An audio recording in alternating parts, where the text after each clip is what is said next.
Hi friends, my name is Becca and I am an Akashic reader. I'm starting a new series today and this is going to be called Soul Stories. I'm going to give you a little sneak peek in the Akashic and tell you a little bit about some of the most interesting souls that I have read. Out of respect for these people, I am not going to reveal any identifying information, and some of the names and details have been changed. But I've kept pretty true to the stories.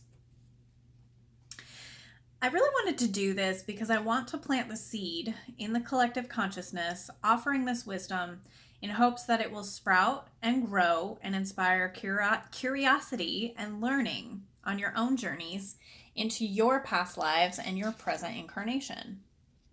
Now, how many of you have heard of the concept of a walk-in soul? In the modality that I practice, I call this a one-time soul shift. It's when the soul, who was originally intended for the incarnation, decides to opt out of the incarnation, and a new soul comes in to assume that incarnation. Now, the reasons for this are really endless, but sometimes it is literally the most loving thing that a soul can do. The soul that's walking in does need to be a vibrational match for the incarnation, and they do assume all of the soul contracts with the family that they're walking into, or they renegotiate them. In today's soul story, we're going to talk about an incredible woman that I'm going to call Leticia from Arcturus. The original soul in this incarnation was also from Arcturus, but was part of a council of elders. And for reasons unknown to me, because I did not have permission to read the original soul, they needed to go back to Arcturus to handle some elder duties. The soul who was Leticia's mother did not consent or agree to the death of a child on her timeline. So really, the walk-in was honestly the most loving thing for all of everybody involved. So many people think soul shifting or walk-in souls is a very negative thing, and beliefs such as this is exactly why I'm doing this series.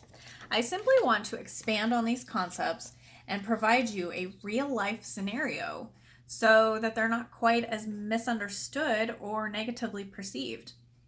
Again, the gifting of this incarnation to another soul was the most loving outcome for this entire situation. So, though the body and the circumstances for the incarnation were a match for the new soul, the two souls were actually not a vibrational match.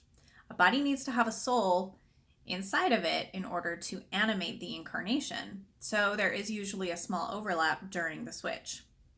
The discordant energies of the two souls residing in one body caused an absolutely tremendous strain on the energy body and the chakra system. This caused an overload on the nervous system and the neurological pathways in the brain. Leticia, at the tender age of 4, had a seizure. It only lasted a few moments, but her earliest memory was of being in the hospital and waking up here on Earth. The third order souls who were escorting the original soul out of the body and to their next incarnation on Arcturus, they swooped in to ensure that Leticia was okay, knowing that the soul needed to integrate into the body because the mother did not agree to the death of a child on her timeline. So, Leticia was fine. She recovered quickly and she went home after a couple of days with Seizure medication from the doctor.